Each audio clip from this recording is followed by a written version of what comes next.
Hi, everybody. Welcome to It's in the Cards. Hope everybody had a fabulous week. We had a heat wave today. Haven't had it in the 90s since July. It was pretty nice there for a while. I was hoping the fall weather would stay around, but we got zapped today. It was about 3:30, I passed one of those electronic temperature gauges, and it said it was 96, and it reached way over 100 with the humidity. So it's one of my middle of summer dressing tonight to try to stay cool. I have a great show tonight. However, it is September 11th, 2013.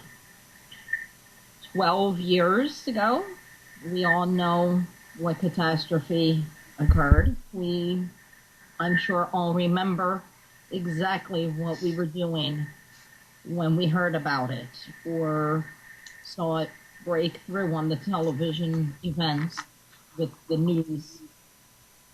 I can't do a show without acknowledging that it's been 12 years. We're not going to do a whole entire show this evening about 9/11. There's too much of that, and it would just be repetitive. But it does have to be acknowledged, and with all the worldly events out there, nothing's been the same since. The world and America has changed. And the only thing there is to say is that I ask that God bless America and all the victims and their families and everyone across the world and here at the U.S. On that note, I have a fabulous guest this evening, and it just coincides with the fact that it's 9/11. That was not even given any thought when I lined up this evening's guest.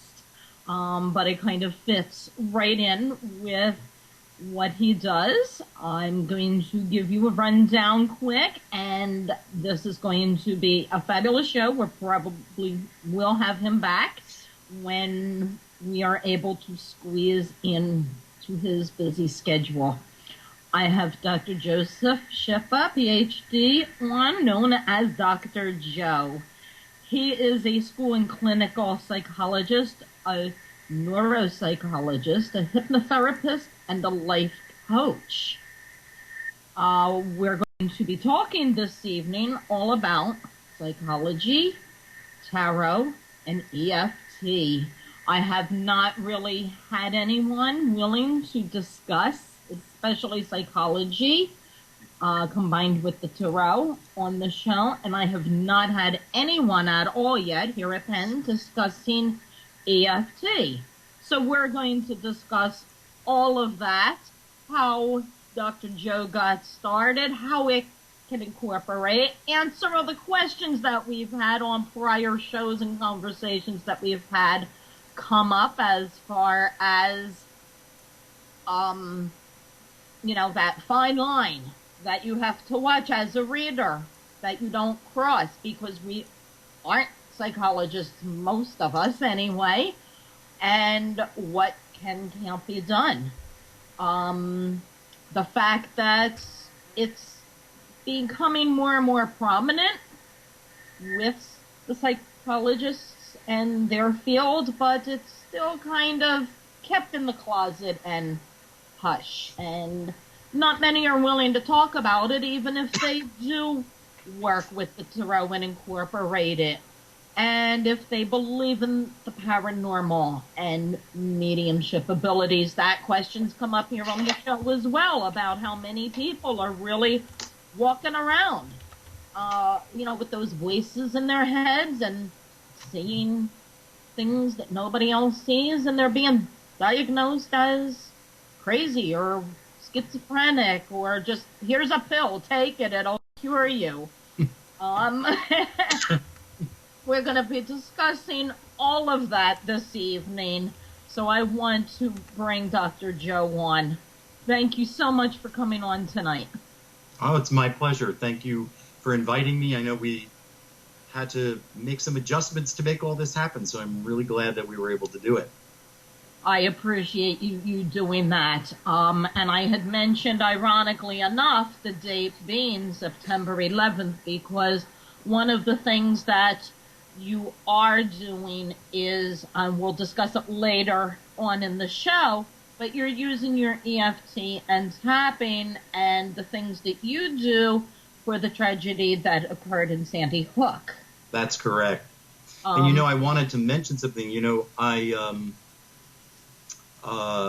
mentioned 9/11 today, and of course it's been on our minds, and I remember it very well 12 years ago, and I've worked with families who lost people at the World Trade Center, because my practice is based in Westchester County, which is about 30 minutes north of New York City. But just as you were introducing today's show, one of the things that I did not do, and this will show you how I like to use the tarot as well, is I didn't draw a card today for 9/11. Sometimes, I will draw that card just to have a focal point or to get a message for the day, to sort of keep myself, thinking about something. And as you were talking about 9/11, I said, I purposely did not draw a card today to represent 9/11 or to represent the day, until you were talking about it, and I drew a card from John Holland's Psychic Tarot deck, and it never ceases to amaze me. But the card I drew was hope. And I can't think of anything that would describe, where we need to be at this particular moment 12 years later, but maintaining hope. And especially with all the events going on now with Syria, to maintain hope is a very important thing, I think, especially on today. Absolutely. Couldn't have gotten a more perfect card. And I love that deck. Mm-hmm. Me too. It's one of my favorites. Let's start with a little background on yourself. What came first for you? The psychic field with the tarot, or wanting to be a psychologist, or did it kind of just end up all-inclusive all at once for you? It was an interesting journey. I actually didn't believe in psychology at all. And as for psychic phenomenon, it just wasn't in my thought processes. I originally wanted to really focus on the creative arts, in particular in music, and that was my goal. I always say I was going to sing and dance my way to fame and fortune. And so I went to college after graduating from high school in 3 years, not because I was brilliant, but because I think those of us who have a creative flair and perhaps a more intuitive flair about things sometimes don't fit very well in the world that everybody else fits in. But for me, that was kind of, I don't think I was completely in touch with that, although I had a very, very strong spiritual background. I was raised very traditionally in an Italian Catholic family and went to Catholic schools. And I think that, at one point in my life, at the age of 5, during a Mass in a Catholic church, I actually believed that I saw the Spirit of God. But I was 5. What do you know at 5? You think, oh, well, that's just the way it is. But I thought it was really a belief that I had, and I had, very strong beliefs coming from my family about God is present here in the church. So it wasn't until some time later that when I really looked at my spiritual development that I realized that I did see something. I don't know what it was. Maybe it was God. Maybe it was the source of universe. I don't know. But clearly from a very young age, I was connected to something. I graduated from high school and went on to college to study music. And I got my degree in music. And as I said, I was going to sing and dance my way to fame and fortune. And then along the way, having some success, I was a voice major, so I was auditioning for many Broadway shows and, trying to get myself out there. In the midst of all of that, in my 20s, my father very suddenly died. And he had a massive coronary right in front of me. And when we were at the hospital, I had an experience while they were working on him in the other room. I had an experience where I literally felt him go right through me. I now refer to that as kind of the passing of his consciousness or his soul, if you will, right through me. And he gave me a message that was a very poignant message. And I was sitting outside of this room with my mother when this happened, and I gasped, and because it was like a light that went through me. And I said to her, "He's gone." And she turned to me and said, "How can you say that? You don't know." And I said, "No, I know. I really know." So that was another major experience in my life. After that, there were a series of other things that happened after his passing, of what I believe his presence around me that was very palpable to me. And at this point, I also had a grandmother, on my maternal grandmother, who used to have these precognitive dreams all the time. I mean, they were amazing. When Grandma had a dream, and if she had a dream, unfortunately, about something tragic or death, you had to be scared because you knew something was on its way and it wasn't going to be good. But I think his passing then made me reevaluate where I was going. And at that point, I decided that even though I had begun a master's degree in arts administration, I wanted to really take something back for myself. I was restless about the whole thing, and instead then switched over and took a master's degree in education, and I became a teacher. At the same time, following my musical kind of career, but teaching and education became very important to me, and I met a wonderful school psychologist who became a tremendous inspiration to me, and decided, I think I want to get a Ph.D. in psychology. So it's a kind of a very circuitous route to get there. And in that process I went to a very traditional psychology program at Fordham University in New York. And of course, it was kind of in keeping, when I look back at it, a Jesuit university, so still very tied into the idea of service and giving back to society. At the same time, very traditional. And within that process, I wanted to study some things that were within the realm of psychology, but not being taught in the traditional curriculum, such as hypnosis. And so I went off in addition to all the courses that I was taking, I decided I was going to get some training in hypnosis, and that opened up a whole new realm for me. The idea of bypassing the critical factor of your conscious mind to access your unconscious mind just blew me away.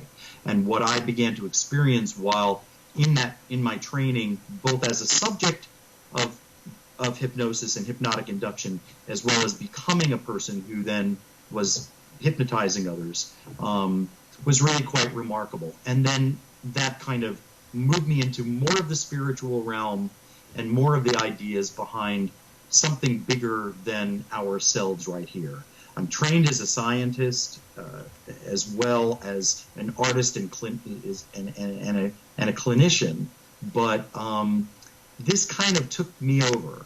And the tarot came to me much later on.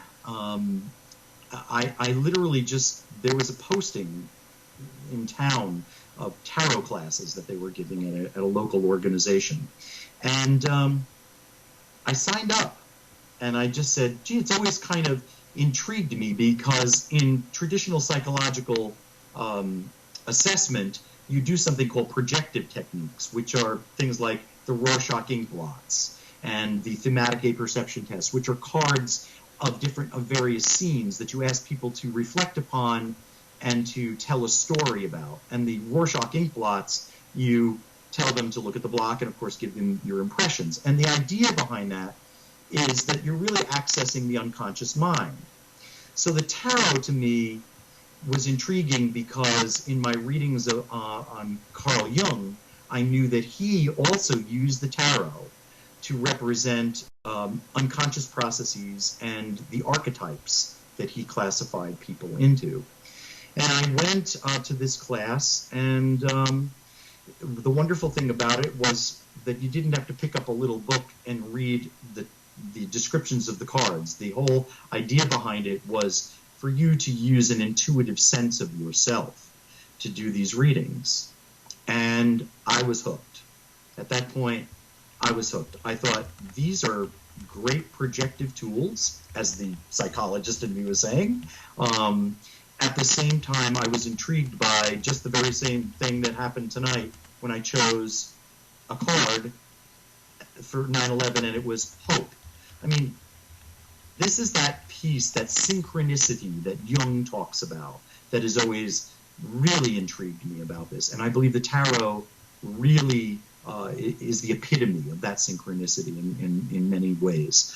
So I learned, from tarot readers, not from psychologists. And as you have said, there are a lot of psychologists who won't talk about this, but I know a lot of psychologists that go for tarot readings.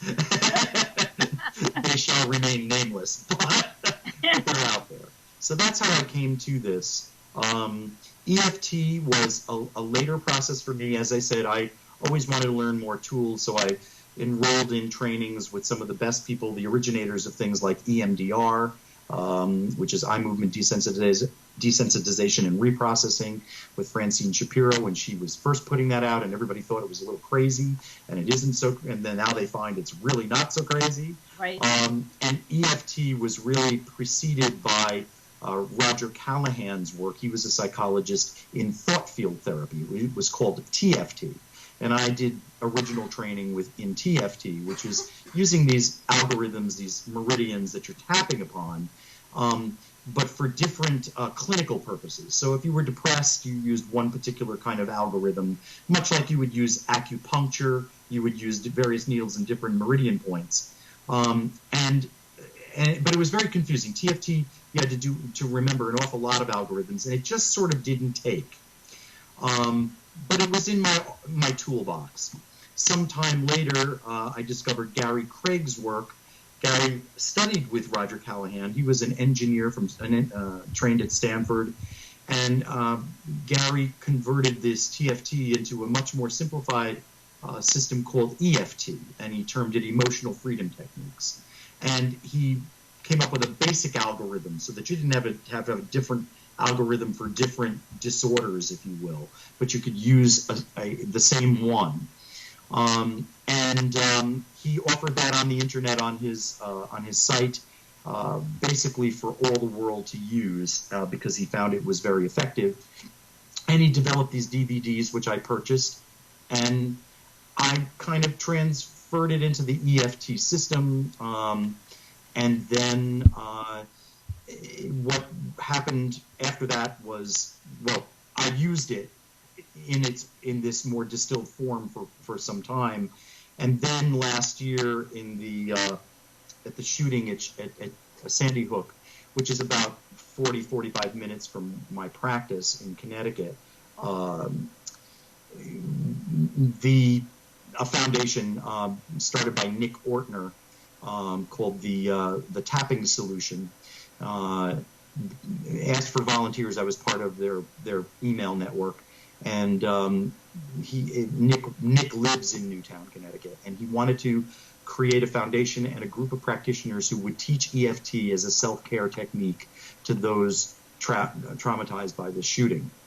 EFT has been now studied quite widely, and the newest research is really demonstrating that it has a tremendous impact, especially on trauma. We're using it with veterans, but also with all kinds of other self-help kinds of things to help people to overcome some of the things that they're dealing with in their everyday stresses in life.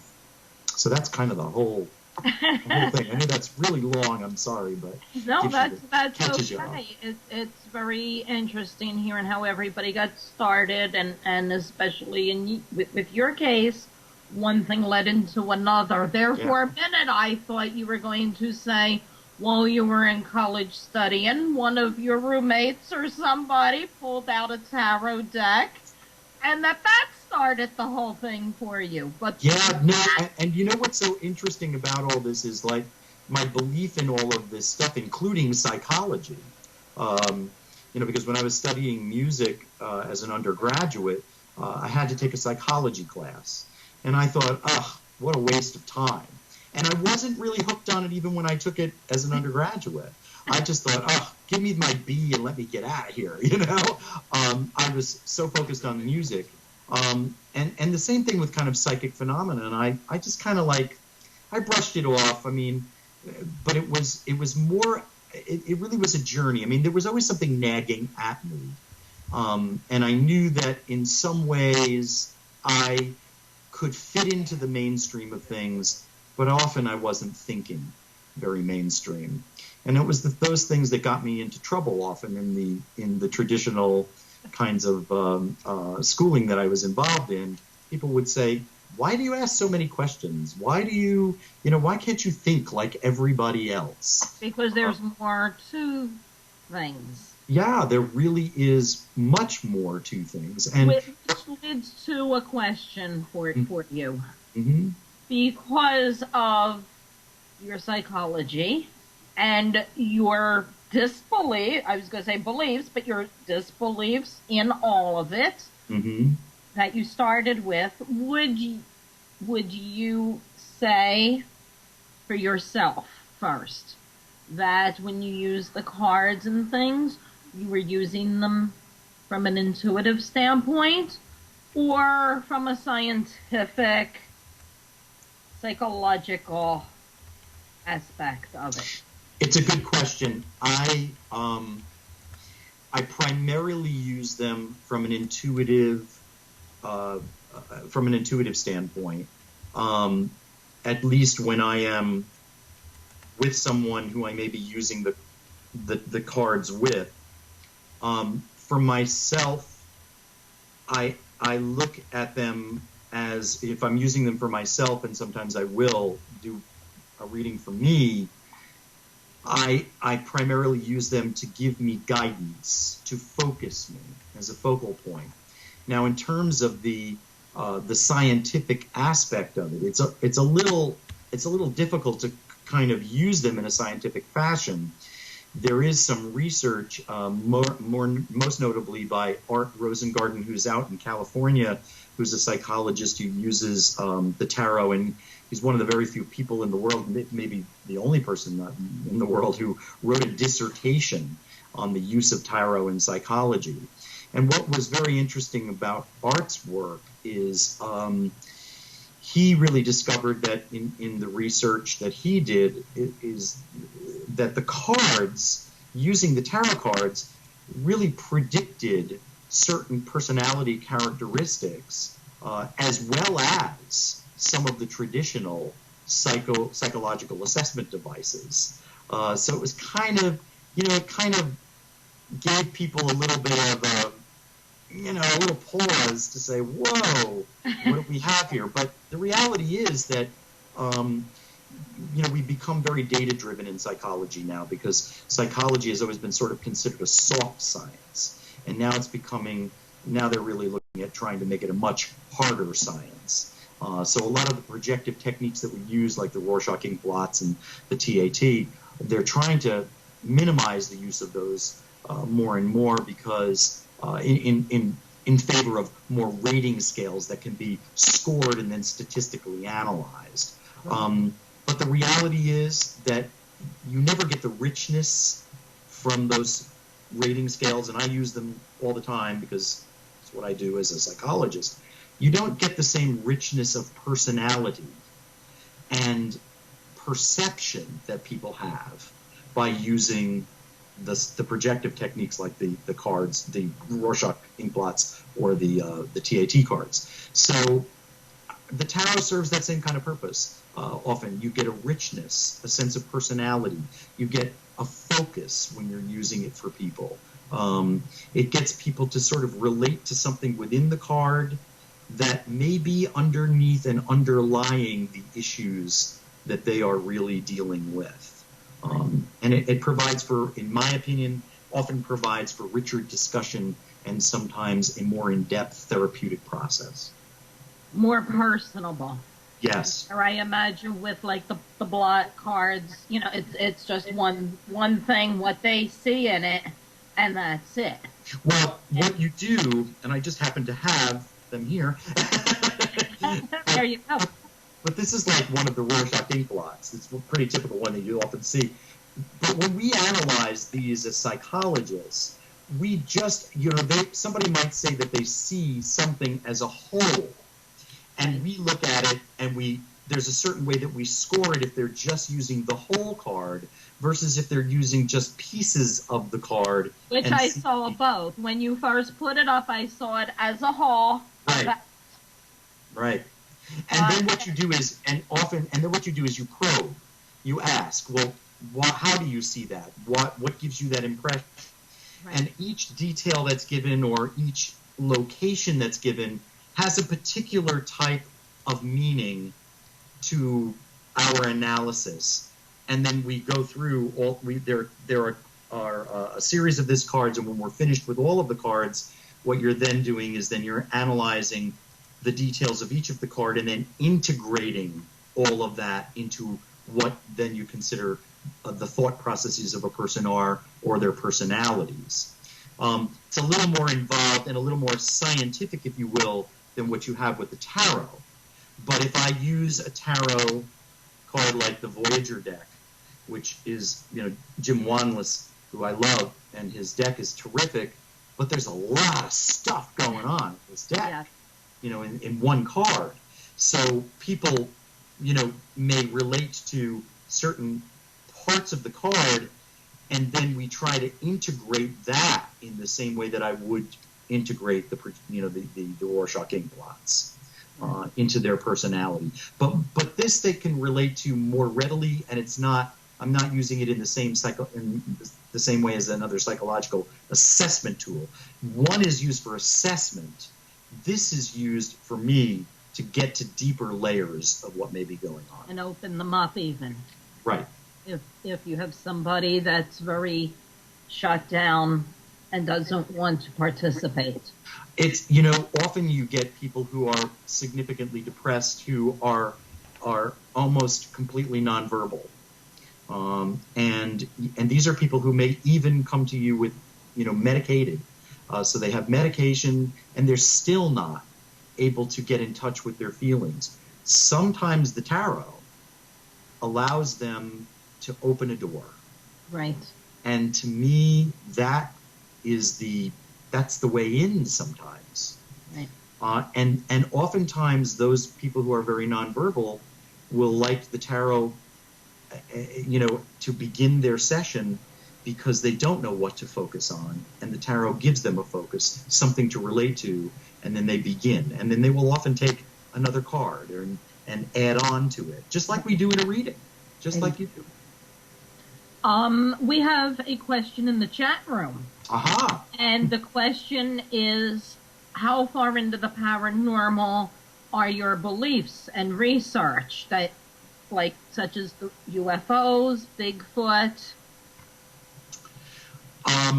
The jury's out on Bigfoot for me.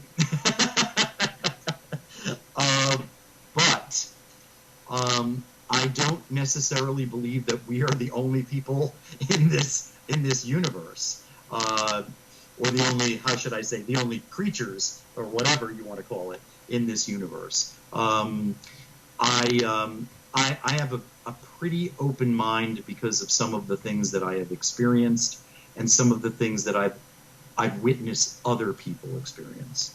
I do believe that there are people that are clearly very different. I call them highly intuitive sometimes when I'm in my professional work rather than using the word psychic, but I certainly would see them as psychic. If if I were in the kind of company that would accept that. But I will tend towards using more mainstream kind of language in order to get heard. My goal is, how do we get in the door to get people to kind of accept that there's a lot that we still do not know. We have neuroscientists now studying how, what is consciousness? And these are people who are medical doctors studying the brain, trying to figure out what consciousness is. One of the most powerful books I read this year was Eben Alexander's book, Proof of Heaven.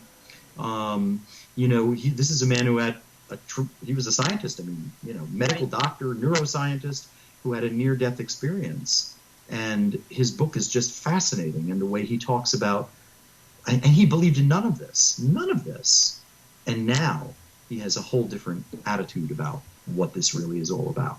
So my door is pretty open, Now, do you think, Dr. Joe, that a lot of your openness and instead of being closed off to all of these things is because of the experiences you had, such as the one at 5 years old in the church and what you experienced at your father's passing? Mm-hmm. If those things did not, I'm sure you've had others. Mm-hmm. Those are the two big ones for you, obviously, that stand out. Do you think you'd be closed off like the average psychologist out there is?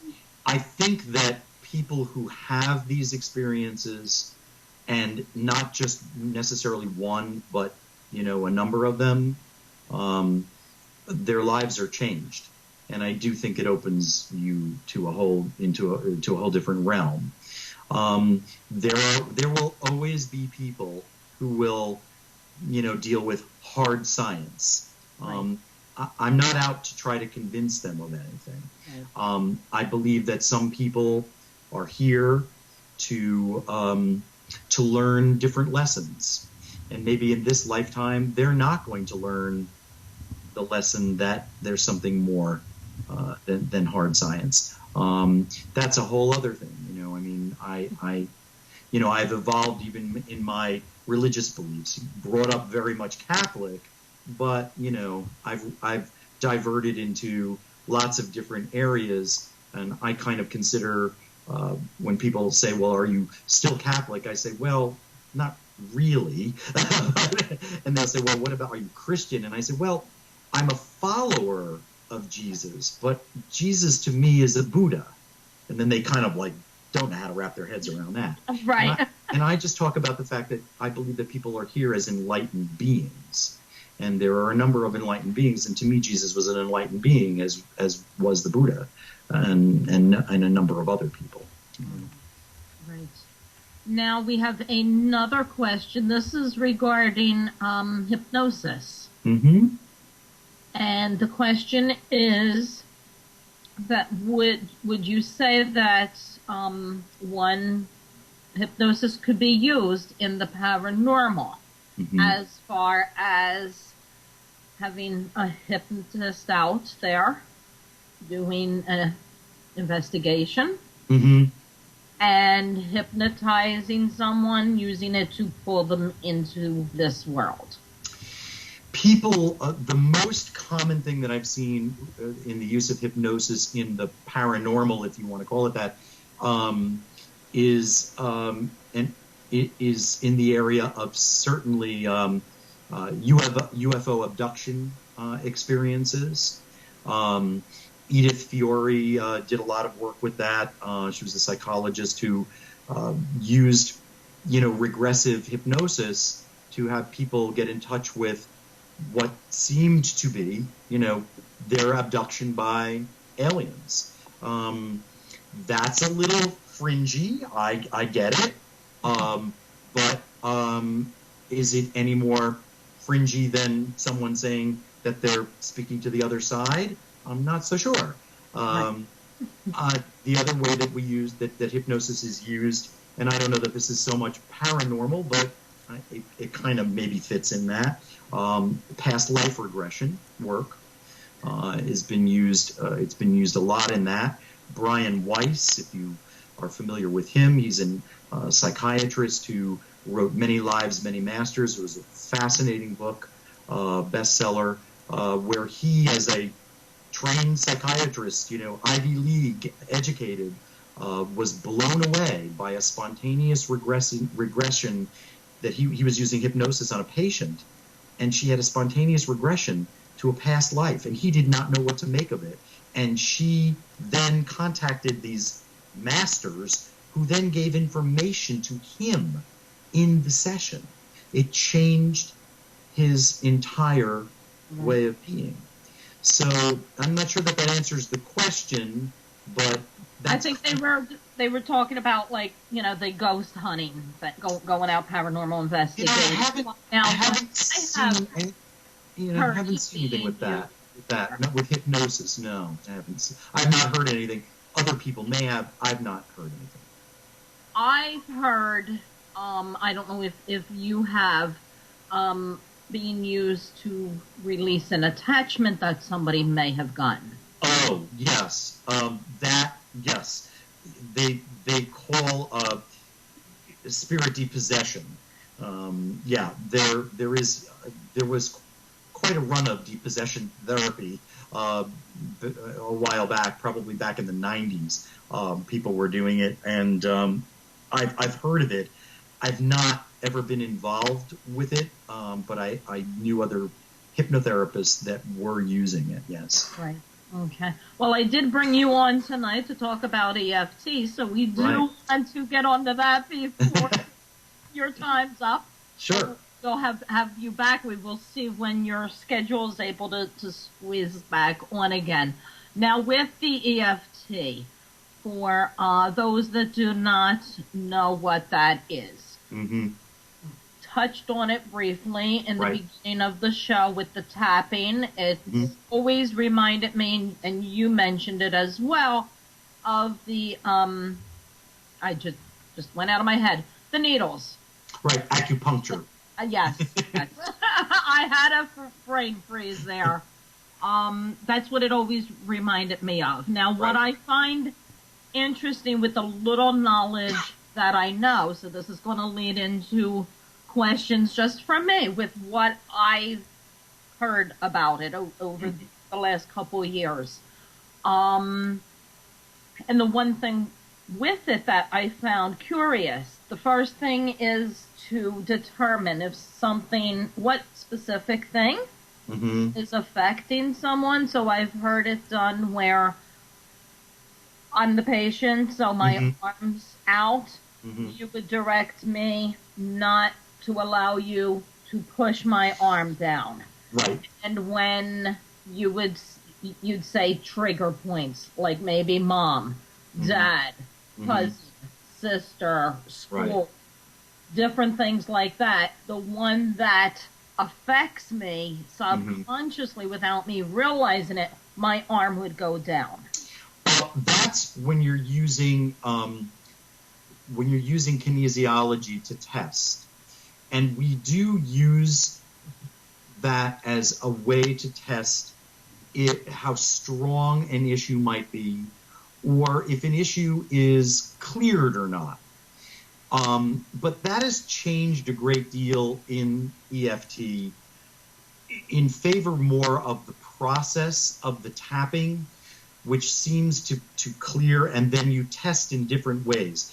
What you're kind of describing is if I wanted to find out, let's say someone is saying, they're having a difficult time adjusting to their job because they don't like their job, for instance. And I might say, in my thought process might be, well, after a discussion with this person, it may not have anything to do with that. In fact, it seems to me that this person actually likes the work that they do, but it might actually be maybe they don't like their boss, or maybe they don't, like the drive that they're taking to the job.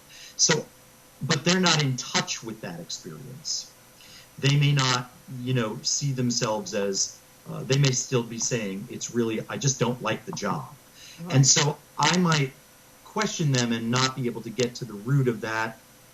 And then I decide, well, let me see, I'm going to check their body. The body doesn't lie.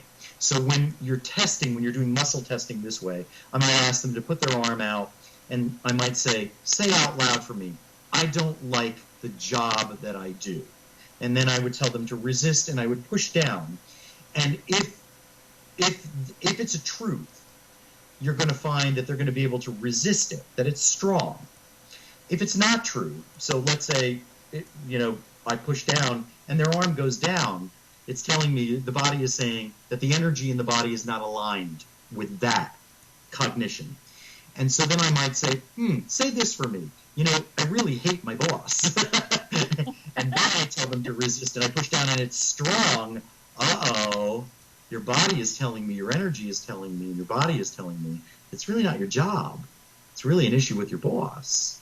Right, okay. But the tapping process is what becomes important to clear this and to realign that energy. And we've kind of moved further away from the kinesiology, muscle testing in that regard, although many EFT people still do it. And I do it occasionally to check where we are. That was the first time I ever heard of EFT a couple years ago and looked it up. Mm-hmm. That's the main videos that I saw if you went to a practitioner and that did that. Right. To determine what needed to be worked on. Right. But most of the time now, people come in and they come up with what their issue is. They have an idea of it. Like, I hate my job. And they may present that to you. And what you then would do is there's a process that you go through. After you've talked to them for a little bit to really kind of get a sense of what it is, you would ask them, in your body, when you think about this issue that you're talking about, you hate your job, rate the amount of distress you have when you think about your job and hating your job, from 0 to 10, 10 being the most significant and serious.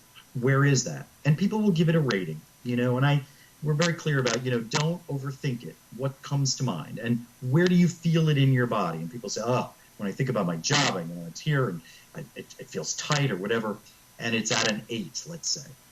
And then what you do is, at that point, there's what we call a setup statement that we use. And I call them, these are the even though statements. So they begin tapping on what we call the karate chop point on the side of the hand. And we give them a setup statement. Even though I hate my job, I fully and completely accept myself. Even though I hate my job, I fully and completely accept myself. Even though I hate my job, I fully and completely accept myself. And we usually do that setup statement 3 times. The setup statement, to be kind of technical about it, takes care of what we used to call psychological reversals. Meaning, you might hate your job, but you still want to be able to accept who you are and accept the fact that it's okay to hate your job. Now, obviously, with other more significant issues that come up, people come in with all kinds of things. Sometimes that's a little funny statement for them to say, I fully and completely accept myself, or I deeply and completely and fully love myself. People feel a little weird about saying that sometimes. Most people don't. In general. So you have to work around that. Right. And then what you have them do is tap through the problem on specified points. The first point is the eyebrow point, at this part of the eyebrow, on the beginning of it. The second point is on the side of the eye. I take my glasses off. The third point is under the eye, and it's under the nose, under the mouth, on the collarbone, under the arm, about 4 inches below your armpit, 3 or 4 inches, and then the top of your head. These are all energy meridian points that follow the same pattern as the meridian points that you use in acupuncture with the needles. While you're doing this, you're saying things it could be as simple as, I hate my job. I really hate my job. I hate going to work in the morning.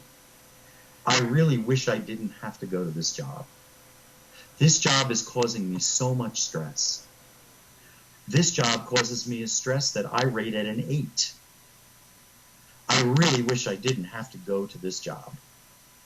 Boy, I really don't want to go to this job. So you'll go through the first round of tapping in general, tapping on the problem itself. Sounds kind of negative, but the reality is that what you're trying to do is you're trying to change the feeling that goes along with this dislike or this discomfort. And the tapping on the meridian points, we now have research that shows that it calms down the amygdala, which is the part of the brain where your fight or flight response is located, where anxiety is located. When we have a problem, when we are stressed, we want to fight or flee, or we freeze, or we freak out, all of the F's. And what this does is it sends a signal to the amygdala that calms the amygdala and allows you to not associate this dislike or discomfort with the job so much. And it opens up a pathway for you to begin to consider alternatives. So after you've done a round, what you'll often say to the person is, so now that you've done that round, think about your job again. Would you still say that it's an 8? Or has anything changed? And where do you feel that change in your body? And whatever they give you, that becomes the point of departure for your next round of EFT. So you might have different words. The person might say, actually, it's down to a 7 right now. And what I'm really thinking about is, my boss yelled at me the other day. And I really was very embarrassed by that. At which point, that may be your next point of departure. And you would tap on, my boss yelled at me. Boy, was that embarrassing to me. I was so embarrassed I wanted to run out of my job. I really began to hate my job even more when he yelled at me. I really dislike my boss. I wish my boss knew how much he really embarrassed me. I don't like being embarrassed like that. I don't want to be embarrassed on my job anymore. And then you would rate that. What you're beginning to do is uncover layers. Now you may have uncovered an aspect of embarrassment, and when you talk with a person a little bit more, they may say, well, now it's down to like a 6 or a 5 or whatever, but I'm thinking of the time that my father embarrassed me when I was 6 years old. Suddenly, you've uncovered another aspect, and you might tap them on that time when that person was 6 years old and was embarrassed by his father. Okay. What you're doing is uncovering all of these layers to the presenting problem and trying to clear out the discomfort so that you open up to resolution. Couple questions here going around. As a psychiatrist, when do you meet with your client, say, I'm coming to see you, when or what determines that you're just going to do the typical, I'm sitting there talking my issues through with you, and when an EFT session is needed? Right. As a clinician, it is always my obligation to, and I consider myself as, essentially a healer. I mean, that's what I'm here to do, right, is to work with people to help them heal their wounds.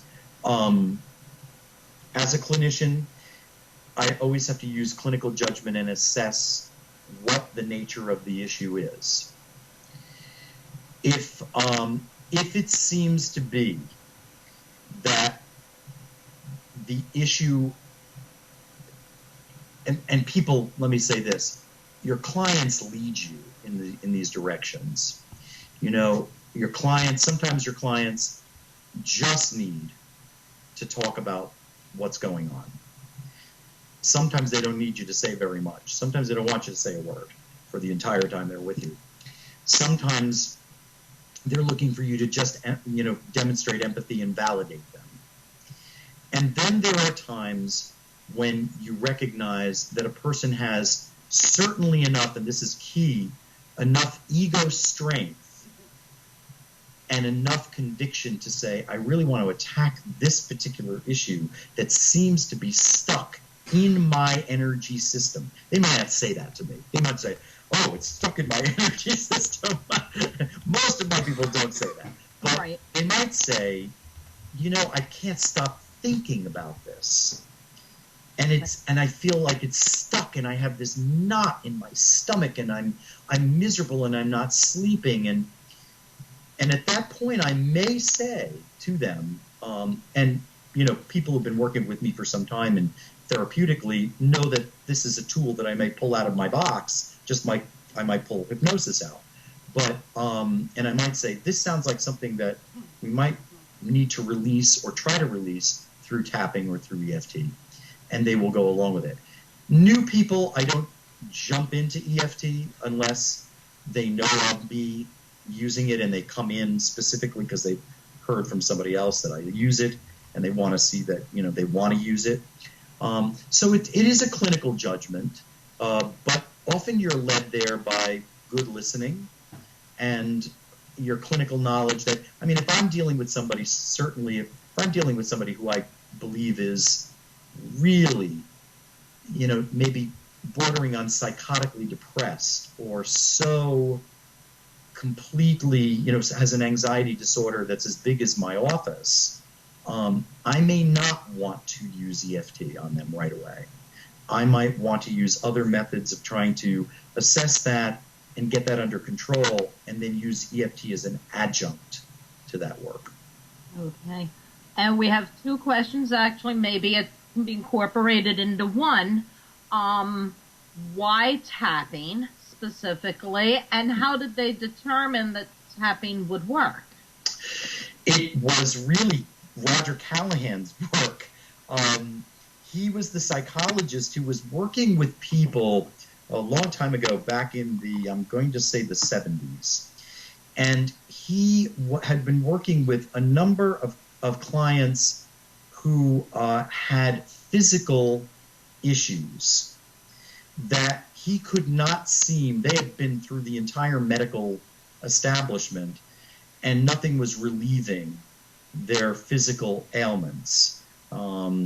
And one in particular, I believe, that really got him going. And this was a person who had all kinds of somatic complaints, headaches and stomach aches and things like that.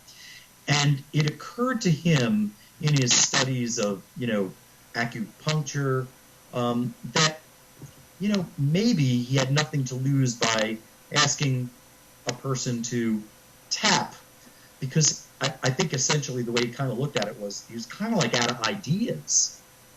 And what he found was when he actually directed this person, it was sort of just out of the blue, kind of like, Newton with the apple falling on his head. And said, oh, gravity. And he discovered that this person, when he had them tapping on a particular meridian point, the feeling in their body, that knot in their body, the pain dissipated. And it sent him on a journey at that point to really begin to explore this. And he began to use it on people, and this is how it began to really take hold. And then he began his study of energy fields, and no one doubts that we are not energy beings. You can't doubt that. We are electrical beings, folks. Even the medical doctors will tell you that. So you can't ignore that. Getting back off the EFT for a minute. You are because you're so open with the spiritual aspect and things like that too, you're also open to the fact that there's people out there that actually legitimately do hear voices and see things that others don't. Mediums. And that has come up in discussions on my show, on a lot of the other shows here, about how many people are actually walking around being medicated, being given some kind of title of schizophrenia or whatever, but they're legitimately able to communicate with the other side. Right. And you're open to that. You don't right away think, oh, okay, impossible. Let's see if this is schizophrenia or whatever. You're open to the possibility that possibly they are. Well, what I'm open to is what I have been trained as a psychologist to be open to. I look for signs of personality disintegration and vegetative signs that settle into people who have a mental illness. People who are schizophrenic because they have what is considered a neurobiological disease. There are some very specific things that those people demonstrate. Hearing voices is just a fraction of it. They do not function. That is not my experience of those people who I consider highly intuitive or extra sensitive, aka psychic. Those people are functional people. They function. They may not speak this, they may not feel like they are in this world in the same way that you or I may feel that we're in this world, but they are still functioning people. They don't demonstrate signs of significant psychopathy. They really don't. And that's the problem. If you were just going to take it at a surface level, they're hearing voices, you're missing an entire experience. Those people are walking around living life. They hold down jobs. They have families. Those voices do not interrupt them in a way that they deteriorate over time. The only ones that do deteriorate are those who don't know what's really going on for themselves and don't get validated for it, and therefore become very frightened of being in the world. Now, are you able to help? There's plenty of incidences. I'm an empath. There's plenty of them out there listening to the show tonight. One of the biggest problems I know for me, no matter how long you do this, is, on occasion, the empathic abilities come in so strong that you don't realize. You're overwhelmed. That scared, uptight, something's the matter feeling. Yes. Is not me. Right. That belongs to someone else. Right. If especially if you're not sitting down with a client doing a reading and they're in front of you, anything you're feeling, for the most part, you're absorbing it and taking it in. But when nobody's around and you're alone, and out of the blue, maybe you're picking something up from somebody, a relative. Right. A child, a parent, whomever, a best friend, and you have no clue. I know I get the upset, tight butterfly, sick in the stomach. Sure. And then it's, okay, what's the matter? And then is it something that I know and I don't realize that's coming up that I need to be worried about? Or is this elsewhere? Are you able to help people with those disconnect problems, if I can, or... Right. Well, what you are doing, and again, it's not so far removed from what you would teach anybody as a psychologist who, let's say, is impacted by by people in their lives that they live with who may not be very well people mentally. And what you have to teach people to do is to learn how to protect themselves. So, there are different ways to do that. There are grounding exercises that you can teach people to do. You can teach people, tapping is another way, by the way, that is very helpful for helping people to get themselves grounded again. One of the things that we do when people are feeling ungrounded or feeling like your auric sheath, if you will, has been invaded. If you're an empath, you have to learn how to protect the energy that's around you. If your aura gets permeated, you know what that's like. You begin to feel horrible. Right.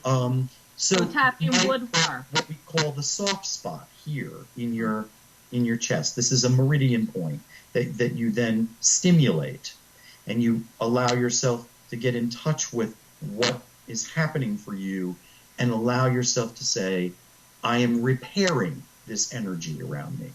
I am allowing myself to stay away from. How can people get a hold of you before we're able to have you back on? Well, we're out of time. I could talk about this forever with you. Yes. You're a great host. I certainly email is probably the easiest, which is just my last name, S as in Sam, CHI, double P as in Peter, A, at AOL.com. And that's probably the easiest way. If they want to try phone, I have a... If you missed the address, you can get a hold of me through Facebook. It's in the cards, powered by Misha, and I can get them in touch with you. Pass it on. My phone number, my office phone number is area code 914-762-4481. My website is under construction, so that's coming along. Okay, thank you so much for being on tonight, and I love to have you back.